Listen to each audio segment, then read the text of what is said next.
Xenomorph aliens are well known for their complex life cycle, yet none of the creatures from the Alien franchise would have a more complicated creation than that of the Deacon, an alien thought by some to be the origin of the species.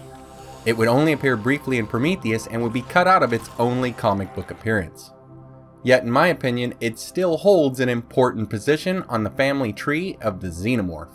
So today, let's take a look at the evolution of the alien that would become the Deacon, while we also look at what could have been if Fox let the Fire and Stone comics use their likeness.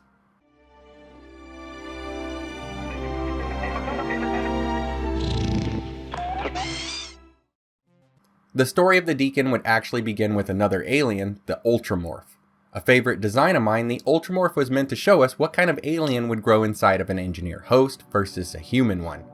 There are examples of this type of alien from Space Jockey hosts in Aliens Infestation and Aliens Apocalypse Destroying Angels. The one that would evolve into the Deacon, however, was from concept art by Carlos Huante, and it would appear during the climax in John Spaihts' early draft of Alien Engineers, where the Ultramorph would be the alien that came out of the jockey that was discovered by the Nostromo crew on the derelict vessel on LV-426. However, at this point in the production, the execs at Fox had made the decision to try to take the Xenomorph out of the film and make it more about the engineers. A change that would bring in Damon Lindelof, who would go on to rewrite the script per their wishes. This would see the Ultramorph become the Deacon, something farther off in the lineage of the Xenomorph. For its initial design, they would look to the Beluga alien, another concept from Huante that would have emerged from an infected Holloway. This concept would be altered to become the Deacon, where its color would go from white to blue. Neil Scanlon, the creature and special effects supervisor, had this to say on the change. The quality of the Deacon skin is based on the placenta when a horse gives birth. Steve Messing managed to get it. Something between horrific and beautiful with the way he rendered the quality of the surface treatment. It had a sort of iridescent quality that we really wanted. So it was kind of beautiful and scary. Yet Carlos Huante had this to say of the change to AVP Galaxy in an interview. Why was it blue? I don't know. The illustration was blue as to emphasize the whiteness in a dark blue setting, and I was following some inspirational paintings that a contemporary Russian painter did of a man's head that Arthur had sent me from Ridley. The creatures were all supposed to be albino. They were supposed to look simple, beautiful, and ghostly, like a beluga whale in dark Arctic water. This concept is further explained by another quote from Carlos Huante in The Art of Prometheus.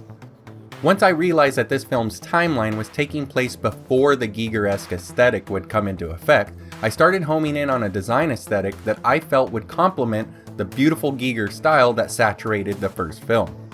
I wanted everything white and embryonic. Ridley and I were right in tune with each other on this. I mean, Ridley was looking at paintings that had white ghost-like creatures as reference for the engineers. Unfortunately, the Deacon would also get a coat of paint over its flesh, but the white alien would go on to be used in Alien Covenant with the Neomorphs. Where the Ultramorph was simply a Xeno from an engineer, a Deacon would be the result of a much different conception. It begins with Holloway ingesting a small amount of the black accelerant substance in a drink that was spiked by David. This in turn would infect Holloway's own sperm, which would grow into the trilobite in the womb of Elizabeth Shaw. Once outside, the trilobite would grow to an amazing size and would subdue and infect an engineer with what would become the Deacon. The trilobite does resemble a much larger facehugger, but I would suggest that its human reproductive beginnings are what led to the Deacon emerging with what appears to be an egg sac for possible nourishment, along with a tube running from the Deacon to the engineer.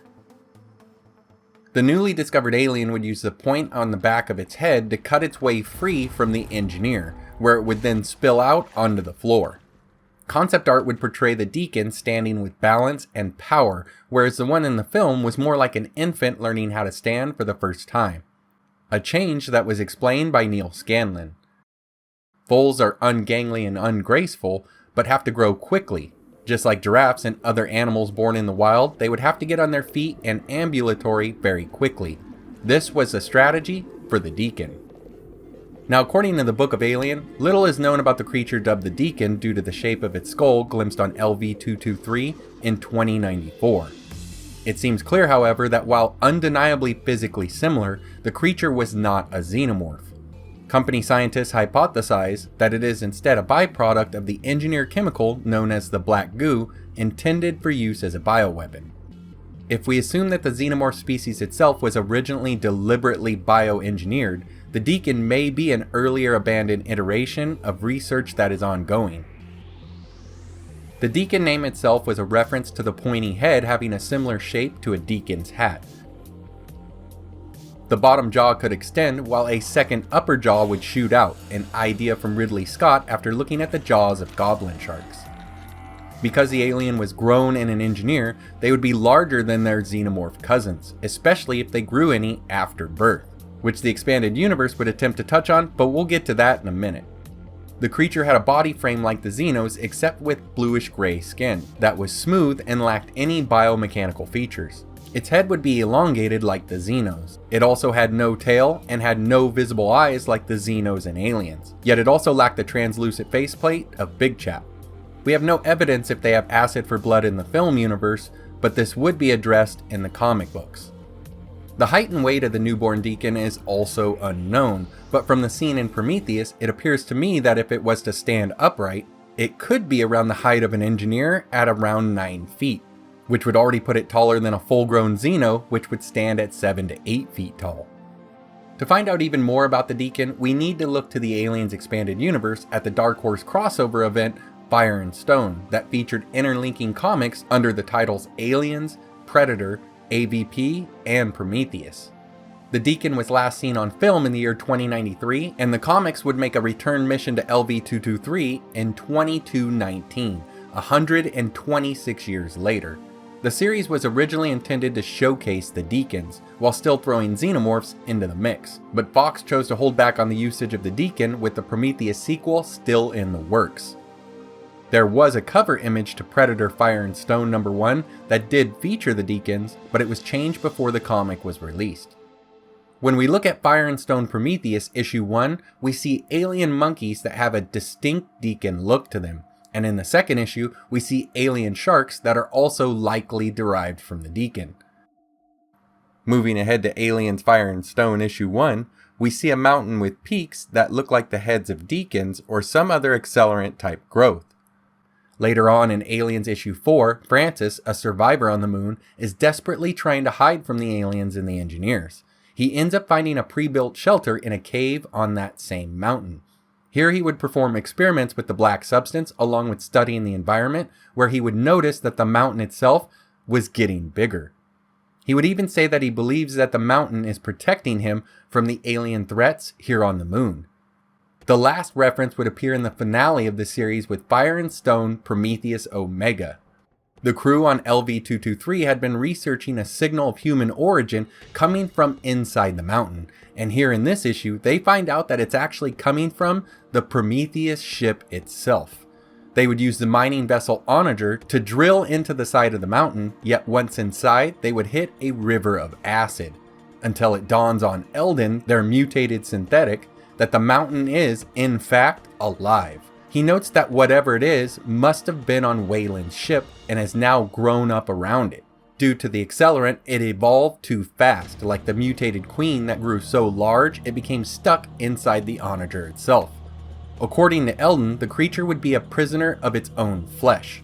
And I think it's important to note that in this series, even the xenomorphs that come into contact with the black ooze mutate to horrible and tragic results. It would seem that by Eldon's own explanation, that the original Deacon, either by its creation using the goo or exposure to it after its birth, was affected by the black catalyst substance, causing it to grow without limits, leading to the formation of this mountain-shaped giant alien. With their ship damaged, the team is now trapped inside the Deacon mountain, so Eldon would allow himself to join, or more likely get absorbed by the Deacon, giving him a brief moment to control it enough to allow for an opening for the people to escape. So yeah, in the comics, the Deacon is a mountain, a case of the black substance continuing to mutate out of control. Now I give the writers at Dark Horse props for going outside of the box here and taking a risk with the mountain Deacon, but in the end I think the idea just doesn't work for me. But perhaps it was the only way to sneak a Deacon back into the comic after the Fox decision, as they weren't even able to use the name Deacon in the series. Still, I can't help but laugh when thinking about it, and I would have been happier if they removed the Deacon altogether if they couldn't get Fox to allow its inclusion. Luckily for us, at the end of the comic series, the writers would explain their original intentions with the Deacons. First off, we were going to have a pet, a ringtail cat, that would likely become infected by a Deacon, giving us this adorable monstrosity. So right off, I have to pause right here. This would mean that the Deacons in the series would have evolved or somehow adapted a more Xeno-like life cycle, giving us a Deacon facehugger per se, so that it could impregnate its host and create more Deacons. The film version of the Deacon may have been capable of this, but all we know is how it was made, which again was a complex setup. I guess it's also possible that the creatures were simply exposed to the black substance, thusly turning them into Deacons, but in the final comic, the goo has a much more damaging effect, even on the Xenos. The original story would have featured two different Deacon types, a human and an engineer, with this concept art image giving us examples of the human versions. Here we have some examples of different head variants, along with a curious addition, an attack tongue. On film, we didn't see if the Deacon had this hidden inside its mouth, except the twist is that it would have opened horizontally instead of opening vertically. There were even unused concepts of Deacons with translucent skulls like Big Chaps, along with other images showing bits of clear armor on the alien. Yet to me, the most fascinating part of the unused concept art is this chart shown here, where we would see the height differences of an engineer Deacon and two stages of the human Deacon as compared to humans and engineers, showing us that here, even the human Deacons would have been huge, starting off bigger than a human and growing up to be as tall as the 9-foot engineers. Even more impressive would have been a Deacon from an engineer, which when full grown would stand at anywhere from 10 to 12 feet tall. Just look at how impressive one would look standing next to a mocked up engineer. So how does the Deacon fit into the lineage of the Xenomorph? Well, that's a tough question. When looking at Prometheus and Alien Covenant, it looks like the first Xenotype alien that we know of was made from the black substance by the engineers, and not by David. He only modified them, although it is his strain that we see in the 4 main films. The Deacon is also derived from this substance, with a few different steps, so it does have a connection to the Xenomorph in that aspect. It would appear to me that the accelerant will tend towards certain traits when used. Traits like elongated skulls, similar skin types, the structure and layout of the skeleton, along with a trademark set of extra extendable jaws.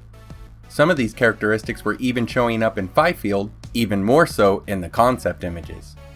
In my opinion, this puts the Deacon in the early part of the family tree of the Xenomorph, although it's on a side branch in between the alien from the altar mural and the proto-Xenomorph from Alien Covenant. So what are your thoughts on the Deacon from Prometheus? Do you like the mountain twist in the comics, or is it a bit too far? Would you like to see them get more fleshed out in the expanded universe, as Fire and Stone tried to do? In my opinion, it really is too bad that they were cut out, as they would have been a formidable version of the alien. I'd love to hear your comments and questions down below, and as always, thanks for watching.